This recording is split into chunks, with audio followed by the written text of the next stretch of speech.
ଆମର ଏହି ନୂଆ ଗଭୀର ବିଶ୍ଳେଷଣ କାର୍ଯ୍ୟକ୍ରମକୁ ସମସ୍ତଙ୍କୁ ସ୍ୱାଗତ। ଆଜି ଆମ ପାଖରେ ଆଲୋଚନା କରିବା ପାଇଁ ଗୋଟେ ବହୁତ ଖାସ୍ ଉତ୍ସ ଅଛି। ହଁ, ଆଜି ଆମେ ଏକ ଅଭ୍ୟାସ ପତ୍ର ଉପରେ କଥା ହେବା। ଏକଦମ। ଆମେ ଓଡ଼ିଶା ଷ୍ଟାଫ୍ ସିଲେକ୍ସନ କମିଶନ ବା OSSC CGL ପାଇଁ ଥିବା ଉଚ୍ଚସ୍ତରୀୟ ସାଧାରଣ ଜ୍ଞାନର ପ୍ରାକ୍ଟିସ୍ ସେଟ୍ 10 ଉପରେ ନଜର ପକେଇବା। ମାନେ ସାଧାରଣତଃ ଏମିତି ପ୍ରଶ୍ନପତ୍ରକୁ କେବଳ ପରୀକ୍ଷା ପାଇଁ ପଢ଼ାଯାଏ। ଲୋକେ କେବଳ ପ୍ରଶ୍ନ ଆଉ ଉତ୍ତର ଘୋଷି ଦିଅନ୍ତି। ସେଇଆ ତ। କିନ୍ତୁ ଆମର ଶୈଳୀ ଟିକେ ଭିନ୍ନ ରହିବ। ଆମେ କେବଳ ସଠିକ୍ ଉତ୍ତର ଖୋଜିବାନି, ଆମେ ଏହି 10ଟି ପ୍ରଶ୍ନ ଭିତରେ ପଶି ଓଡ଼ିଶାର ଭୂଗୋଳ, ଇତିହାସ ଆଉ ସଂସ୍କୃତିକୁ ଟିକିନିଖି ବୁଝିବା। ମୁଁ ପ୍ରଶ୍ନ ସହ 4ଟି ଯାକ ଅପସନ୍ ପଢ଼ିବି ଆଉ ଆପଣ ତାର ବିଶ୍ଳେଷଣ କରିବେ। ପୁରା ପ୍ରସ୍ତୁତ। ଦେଖନ୍ତୁ, ଏହି ପ୍ରାକ୍ଟିସ୍ ସେଟ୍ କେବଳ ତଥ୍ୟର ତାଲିକା ନୁହେଁ। ଯଦି ଆମେ ଟିକେ ଧ୍ୟାନ ଦେବା, ଆମେ ଜାଣିପାରିବା ଯେ ଗୋଟେ ପ୍ରଶ୍ନରୁ ଆମେ ଜଙ୍ଗଲ ବିଷୟରେ ଜାଣିଲେ, ଅନ୍ୟ ଏକ ପ୍ରଶ୍ନ ନଦୀ କିମ୍ବା ଖଣିଜ ସମ୍ପଦ ସହ କେମିତି ଯୋଡ଼ି ହୋଇଛି।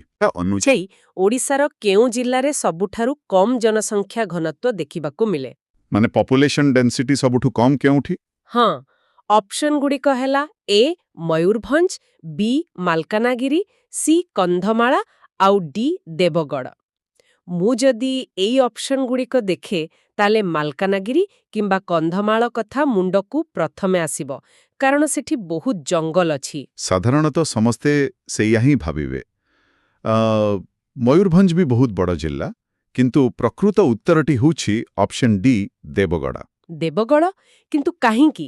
ଏହା ପଛର ଭୌଗୋଳିକ କାରଣଟା କ'ଣ? ମୁଁ ବୁଝାଉଛି। ପ୍ରଥମେ ଆମକୁ ଜନସଂଖ୍ୟା ଘନତ୍ୱ ବା ଡେନ୍ସିଟି ବୁଝିବାକୁ ପଡ଼ିବ। ଏହାର ଅର୍ଥ ହେଲା ପ୍ରତି ବର୍ଗ କିଲୋମିଟରରେ କେତେ ଲୋକ ରହୁଛନ୍ତି। ମୟୂରଭଞ୍ଜର ଆକାର ବଡ଼, ତେଣୁ ସେଠି ସମୁଦାୟ ଲୋକସଂଖ୍ୟା ଅଧିକ।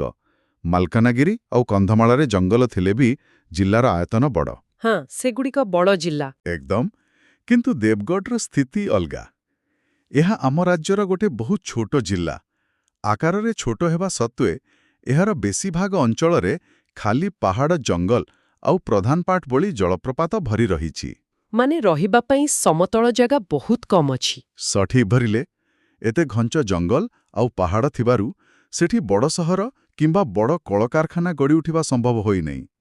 ତେଣୁ ସେଠି ଲୋକଙ୍କ ବସବାସ ଅତ୍ୟନ୍ତ ବିରଳ, ଆଉ ସେଥିପାଇଁ ଏହାର ଘନତ୍ୱ ସବୁଠୁ କମ୍। ବହୁତ ବଢ଼ିଆ କଥା। ମାନେ ପ୍ରକୃତିର ସୁରକ୍ଷା ବଳୟ ଭିତରେ ମଣିଷର ପ୍ରବେଶ ଯେତିକି କମ୍ ରହିବ, ଘନତ୍ୱ ବି ସେତିକି କମ୍ ରହିବ। ହଁ, ପୁରା ସଠିକ୍।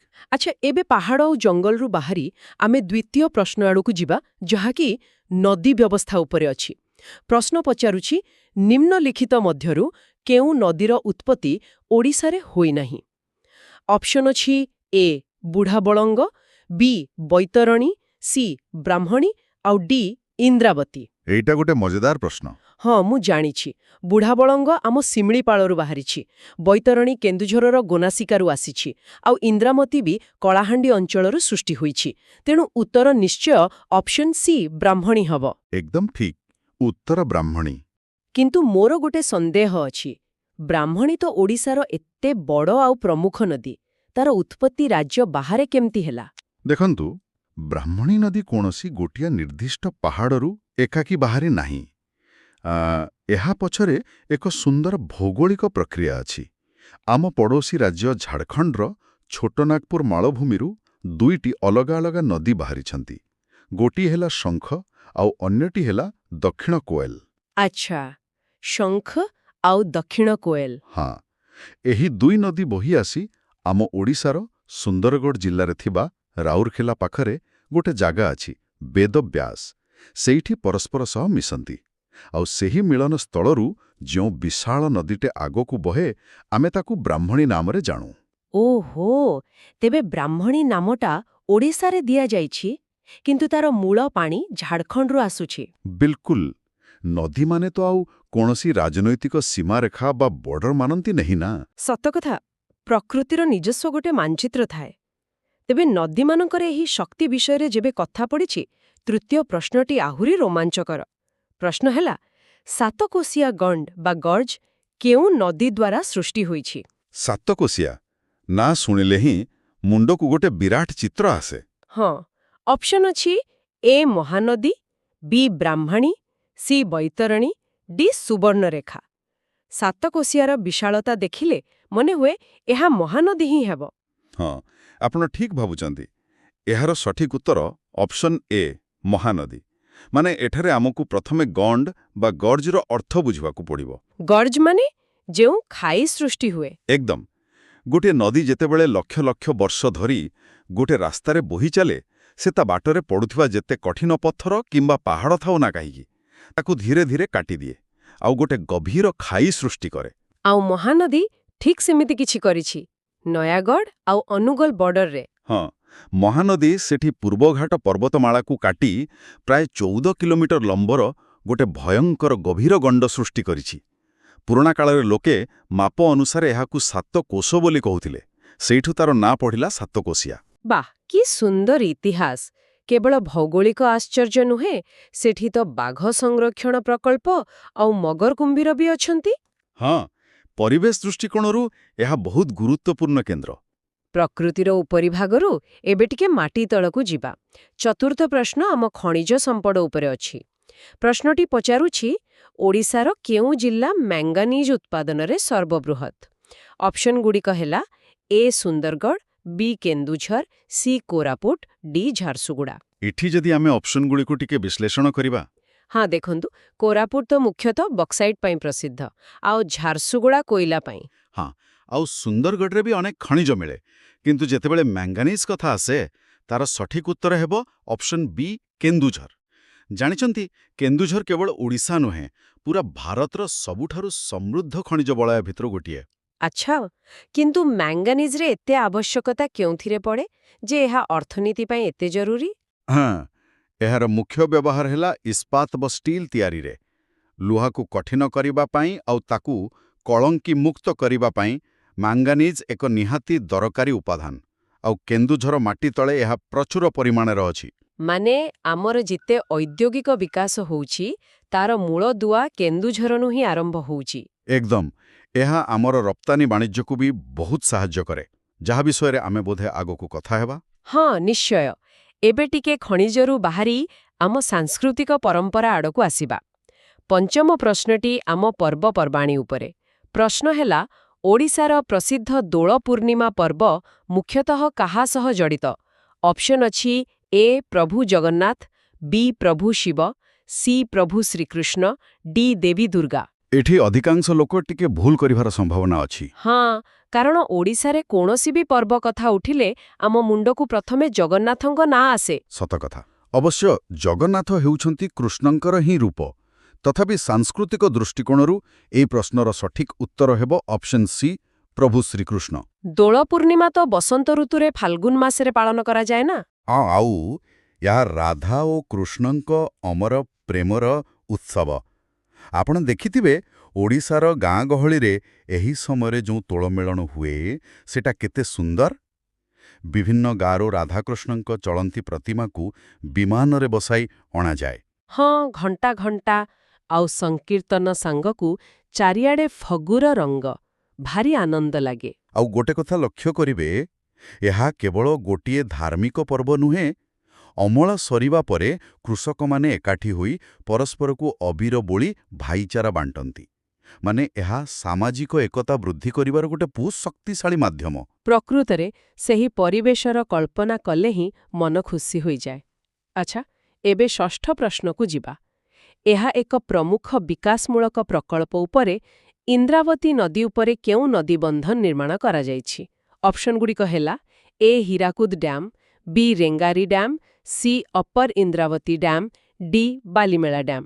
ଏହି ପ୍ରଶ୍ନର ଉତ୍ତର ତ ଅପସନ୍ ଭିତରେ ହିଁ ଲୁଚିଛି। ହଁ, ନାରୁ ହିଁ ଜଣାପଡ଼ୁଛି ଯେ ଉତ୍ତର ସି ଅପର ଇନ୍ଦ୍ରାବତୀ ଡ୍ୟାମ୍ ହେବ। କିନ୍ତୁ ବାକି ଅପସନ୍ଗୁଡ଼ିକ ବି ବହୁତ ଗୁରୁତ୍ୱପୂର୍ଣ୍ଣ, ଯେମିତିକି ହୀରାକୁଦ ଅଛି ମହାନଦୀ ଉପରେ, ରେଙ୍ଗାଲି ଅଛି ବ୍ରାହ୍ମଣୀ ଉପରେ, ଆଉ ବାଲିମେଳା ମାଲକାନଗିରିରେ। ତେବେ ଅପର ଇନ୍ଦ୍ରାବତୀର ଏତେ ମହତ୍ୱ କାହିଁକି? ମହତ୍ୱ ଏଇଥିପାଇଁ କାରଣ ଏହି ଡ୍ୟାମ୍ ଗୋଟେ ସମ୍ପୂର୍ଣ୍ଣ ଅଞ୍ଚଳର ଭାଗ୍ୟ ବଦଳାଇ ଦେଇଛି। ଏହା କଳାହାଣ୍ଡି ଜିଲ୍ଲାର ମୁଖିଗୁଡ଼ାଠାରେ ଅବସ୍ଥିତ। ମାନେ ଆପଣ ଜାଣିଥିବେ, ଗୋଟେ ସମୟ ଥିଲା ଯେବେ କଳାହାଣ୍ଡି କେବଳ ମରୁଡ଼ି ଆଉ ଦାରିଦ୍ର୍ୟ ପାଇଁ ଜଣାଶୁଣା ଥିଲା। ହଁ, ଖବରକାଗଜରେ ସବୁବେଳେ ସେଇଆ ଆସୁଥିଲା। କିନ୍ତୁ ଏହି ପ୍ରକଳ୍ପ ଆସିବା ପରେ ସେଠି ଏକ ବିଶାଳ ଅଞ୍ଚଳରେ ଜଳସେଚନର ସୁବିଧା ହେଲା। ଆଜି ସେଠାକାର କୃଷି ଅର୍ଥନୀତି ପୂରାପୂରି ବଦଳି ଯାଇଛି। ଆଉ କେବଳ ପାଣି ନୁହେଁ, ଏଠାରୁ ପ୍ରାୟ 600 ମେଗାୱାଟରୁ ଅଧିକ ବିଦ୍ୟୁତ୍ ମଧ୍ୟ ଉତ୍ପାଦନ ହେଉଛି। ୱାଃ! ନଦୀର ଜଳ କିପରି ସମାଜକୁ ଆଗକୁ ନିଏ, ଏହା ତାର ଏକ ଜ୍ୱଳନ୍ତ ଉଦାହରଣ। ଏବେ ଆମେ ସପ୍ତମ ପ୍ରଶ୍ନକୁ ଆସିବା, ଯାହାକି ଆମର ଐତିହାସିକ ଗର୍ଭ ଉପରେ ଅଛି। ସମ୍ରାଟ ଅଶୋକଙ୍କ ଶିଳାଲେଖରେ ଉଲ୍ଲେଖ ଥିବା ଓଡ଼ିଶାର ପ୍ରାଚୀନ ନାମ କ'ଣ ଥିଲା? ଅପସନ୍ ଅଛି ଏ ଉତ୍କଳ, ବି ତୋଷାଲି, ସି କଳିଙ୍ଗ, ଡି ଓଡ୍ର। ଆମ ଇତିହାସର ସବୁଠୁ ବଡ଼ ଅଧ୍ୟାୟ ହେଉଛି ଏଟା। ସଠିକ୍ ଉତ୍ତର ହେବ ଅପସନ୍ ସି, କଳିଙ୍ଗ। କଳିଙ୍ଗ ନାମ ଶୁଣିଲେ ସେହି ପ୍ରସିଦ୍ଧ କଳିଙ୍ଗ ଯୁଦ୍ଧ କଥା ମନେପଡ଼େ। ଏକଦମ। ଖ୍ରୀଷ୍ଟପୂର୍ବ 261ରେ ଦୟା ନଦୀ କୂଳରେ ଥିବା ଧୋଳି ପାହାଡ଼ ପାଖରେ ଯେଉଁ ଯୁଦ୍ଧ ହୋଇଥିଲା, ତାହା କେବଳ ଆମର ନୁହେଁ, ପୂରା ବିଶ୍ୱ ଇତିହାସର ଗୋଟେ ବଡ଼ ମୋଡ଼ ଥିଲା। ଲକ୍ଷାଧିକ ଲୋକଙ୍କ ବଳିଦାନ ଦେଖି ଅଶୋକଙ୍କ ହୃଦୟ ବଦଳି ଯାଇଥିଲା। ସେ ଚଣ୍ଡାଶୋକରୁ ଧର୍ମାଶୋକ ହୋଇଗଲେ। ହଁ, ସେ ଯୁଦ୍ଧ ତ୍ୟାଗ କରି ବୌଦ୍ଧ ଧର୍ମ ଗ୍ରହଣ କଲେ। ଆଉ ତାଙ୍କର ଯେଉଁ ତ୍ରୟୋଦଶ ଶିଳାଲେଖ ଅଛି, ସେଥିରେ ଏହି ଅନୁତାପ ଆଉ ଏହି ଭୂଖଣ୍ଡକୁ ସ୍ପଷ୍ଟ ଭାବେ କଳିଙ୍ଗ ବୋଲି ଲେଖାଯାଇଛି। ଆଣ୍ଡ ଯଦି ଆମେ ଅନ୍ୟ ଅପସନ୍ ଦେଖିବା, ତୋଷାଳୀ ସେତେବେଳେ କଳିଙ୍ଗର ରାଜଧାନୀ ଥିଲା, କିନ୍ତୁ ରାଜ୍ୟର ନାମ କଳିଙ୍ଗ ହିଁ ଥିଲା। ଏକ ଶକ୍ତିଶାଳୀ ସାମ୍ରାଜ୍ୟକୁ ଅହିଂସାର ପାଠ ପଢ଼ାଇଥିବା ଭୂମି ହେଉଛି ଆମର ଏହି କଳିଙ୍ଗ। ଗର୍ବ ଲାଗେ। ଆଚ୍ଛା, ଏବେ ଆମେ ଆମର ଅଷ୍ଟମ ପ୍ରଶ୍ନକୁ ଯିବା, ଯାହା ଆଧୁନିକ ବାଣିଜ୍ୟ ସହ ଜଡ଼ିତ। ଓଡ଼ିଶାର କେଉଁ ବନ୍ଦର ସବୁଠାରୁ ଗଭୀରତମ ପ୍ରାକୃତିକ ବନ୍ଦର ଅଟେ? ଅପସନ୍ ହେଲା ଏ ପାରାଦୀପ, ବି ଗୋପାଳପୁର, ସି ଧାମରା, ଡି ଚାନ୍ଦୱାଲି। ଏଇଟା ଏକ ଏକଦମ ଟ୍ରିକି ପ୍ରଶ୍ନ ଆଉ ପ୍ରମୁଖ ବନ୍ଦର, ତେଣୁ ଲୋକେ ଭାବିବେ ପାରାଦୀପ ହିଁ ଗଭୀର ହୋଇଥିବ। ସେହିଠି ହିଁ ଭୁଲ ହେବ। ଏହାର ସଠିକ୍ ଉତ୍ତର ହେଉଛି ଅପସନ୍ ସି, ଧାମରା ବନ୍ଦର, ଯାହା ଭଦ୍ରକ ଜିଲ୍ଲାରେ ଅଛି। ଗଭୀରତା ବା ଡ୍ରାଫ୍ଟ କ୍ଷେତ୍ରରେ ଧାମରା ବାଜି ମାରିନିଏ। କିନ୍ତୁ ଗୋଟେ ବନ୍ଦର ଗଭୀର ହେବାର ବ୍ୟବସାୟିକ ଫାଇଦା କ'ଣ?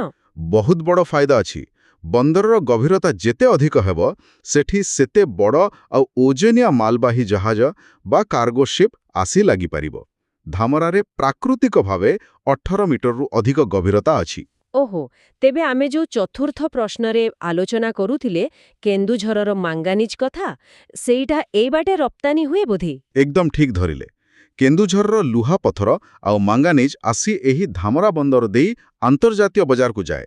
ଚାନ୍ଦବାଲି, ଯାହାକି ଆଉ ଗୋଟିଏ ଅପସନ୍ରେ ଅଛି, ତାହା ଇଂରେଜ ଅମଳରେ ଗୋଟେ ବଡ଼ ନଦୀ ବନ୍ଦର ଥିଲା, କିନ୍ତୁ ଏବେ ଧାମରା ଏକ ବଡ଼ ଅର୍ଥନୈତିକ କେନ୍ଦ୍ର ପାଲଟିଛି। ବହୁତ ସୁନ୍ଦର ଭାବେ ବୁଝାଇଲେ। ଖଣିରୁ ବାହାରୁଥିବା ପଥର ଖଣ୍ଡ ବନ୍ଦର ଦେଇ କେମିତି ବିଶ୍ୱ ଅର୍ଥନୀତି ସହ ଯୋଡ଼ି ହେଉଛି, ତାର ଗୋଟେ ପୂରା ଚିତ୍ର ମିଳିଗଲା। ଏବେ ବାଣିଜ୍ୟର ପୁଣିଥରେ କଳା ଆଡ଼କୁ ଆସିବା। ନବମ ପ୍ରଶ୍ନ। ଛଉ ନୃତ୍ୟର ମୟୂରଭଞ୍ଜ ଶୈଳୀ ପାଇଁ କେଉଁ ଜିଲ୍ଲା ଜଣାଶୁଣା? ଏହି ପ୍ରଶ୍ନଟା ଟିକେ ହାସ୍ୟାସ୍ପଦ ନୁହେଁ କି? ହଁ, ମୋତେ ବି ଲାଗିଲା, କାରଣ ଅପସନ୍ ଅଛି ଏ ବାଲେଶ୍ୱର, ବି ମୟୂରଭଞ୍ଜ, ସି କେନ୍ଦୁଝର, ଡି ଭଦ୍ରକ। ପ୍ରଶ୍ନରେ ମୟୂରଭଞ୍ଜ ଅଛି, ତ ଉତ୍ତର ବି ଅପସନ୍ ବି ମୟୂରଭଞ୍ଜ ହିଁ ହେବ। ଉତ୍ତରଟା ସହଜ, କିନ୍ତୁ ଛଉ ନୃତ୍ୟର ଏହି ନିର୍ଦ୍ଦିଷ୍ଟ ଶୈଳୀ ଭିତରେ ଯେଉଁ ସ୍ୱତନ୍ତ୍ରତା ଅଛି, ତାକୁ ବୁଝିବା ନିହାତି ଦରକାର। ଭାରତରେ ମୁଖ୍ୟତଃ 3 ପ୍ରକାରର ଛଉ ଦେଖିବାକୁ ମିଳେ: ଝାଡ଼ଖଣ୍ଡର ସଡ଼େଇକଳା ଛଉ, ପଶ୍ଚିମବଙ୍ଗର ପୁରୁଲିଆ ଛଉ, ଆଉ ଆମ ଓଡ଼ିଶାର ମୟୂରଭଞ୍ଜ ଛଉ। ଆଚ୍ଛା, ଏ ତିନୋଟି ଭିତରେ ଫରକ କ'ଣ ରହେ? ମୁଖ୍ୟ ଫରକ ହେଲା ମୁଖା ବା ମାସ୍କର ବ୍ୟବହାର। ସଡ଼େଇକଳା ଆଉ ପୁରୁଲିଆ ଶୈଳୀରେ କଳାକାରମାନେ ମୁଖା ପିନ୍ଧି ନାଚନ୍ତି, କିନ୍ତୁ ମୟୂରଭଞ୍ଜ ଛଉରେ କୌଣସି ମୁଖାର ବ୍ୟବହାର ହୁଏ ନାହିଁ। ଏହି ନୃତ୍ୟ ପ୍ରକୃତରେ ଗୋଟେ ପ୍ରାଚୀନ ସମରକଳା ବା ମାର୍ଶାଲ ଆର୍ଟରୁ ଆସିଛି। ଯେମିତି ଆମର ପାଇକା ଆଖାଡ଼ା ହୁଏ। ଆଉ ଶାରୀରିକ କୌଶଳ ଦେଖାଯାଏ, ତାହା ହିଁ ଏହାକୁ ପୁରା ବିଶ୍ୱରେ ସ୍ୱତନ୍ତ୍ର କରିଛି। ସତରେ, ମୟୂରଭଞ୍ଜ ଛଉର ସେହି ଦ୍ରୁତ ପଦଚାଳନା ଦେଖିଲେ ଦେହରେ ଶିହରଣ ଖେଳିଯାଏ।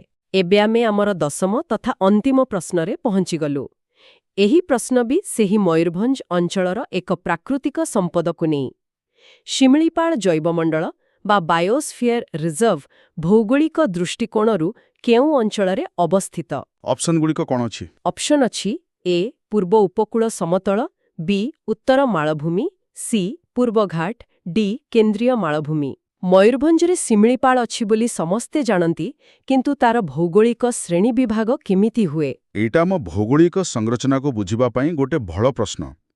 ଏହାର ସଠିକ୍ ଉତ୍ତର ହେଉଛି ଅପସନ୍ ବି, ଉତ୍ତର ମାଳଭୂମି ବା ନର୍ଦର୍ଣ୍ଣ ପ୍ଲାଟୋ। ଯଦି ଆମେ ମାନଚିତ୍ର ଦେଖିବା, ଝାଡ଼ଖଣ୍ଡର ଛୋଟ ନାଗପୁର ମାଳଭୂମିର ଗୋଟେ ବଡ଼ ଅଂଶ ଓଡ଼ିଶାର ଉତ୍ତର ଭାଗକୁ ପଶି ଆସିଛି। ମାନେ ମୟୂରଭଞ୍ଜ, କେନ୍ଦୁଝର ଆଉ ସୁନ୍ଦରଗଡ଼ର କିଛି ଅଂଶ ସେଇଥିରେ ଆସିବ। ଏକଦମ। ଶିମିଳିପାଳ ପ୍ରକୃତରେ ସେହି ଉତ୍ତର ମାଳଭୂମିରେ ହିଁ ଅଂଶ। ଆଉ ଗୋଟେ କଥା, ଏହାର ନାମ ଶିମିଳିପାଳ କାହିଁକି ହେଲା ଜାଣୁଛନ୍ତି? ଏଠି ପ୍ରଚୁର ପରିମାଣରେ ଲାଲ ରଙ୍ଗର ଶିମିଳି ବା ରେଡ୍ ସିଲ୍କ କଟନ୍ ଗଛ ଦେଖାଯାଏ। ୟୁନେସ୍କୋ ଦ୍ୱାରା ସ୍ୱୀକୃତି ପାଇଥିବା ଏହି ଜାଗା ଓଡ଼ିଶାର ଫୁସ୍ଫୁସ୍ ଭଳି କାମ କରେ। ବାଃ, ଆମର ସମୁଦାୟ 10ଟି ପ୍ରଶ୍ନର ଆଲୋଚନା ସରିଲା। କିନ୍ତୁ ବିଦାୟ ନେବା ପୂର୍ବରୁ ଆସନ୍ତୁ ଆଜି ଯାହା ଶିଖିଲେ ତାକୁ ଟିକେ ମନେ ପକାଇଦେବା। ଗୋଟେ ଫାୟାର ରାଉଣ୍ଡ ରିଭିଜନ କରିବା। ହଁ, ନିଶ୍ଚୟ। ଆରମ୍ଭ କରନ୍ତୁ। ସବୁଠୁ କମ୍ ଘନତ୍ୱ ଦେବଗଡ଼। ରାଜ୍ୟ ବାହାରୁ ଆସିଥିବା ନଦୀ ବ୍ରାହ୍ମଣୀ। ସାତକୋଶିଆ ଗଣ୍ଡ ତିଆରି କଲା ମହାନଦୀ।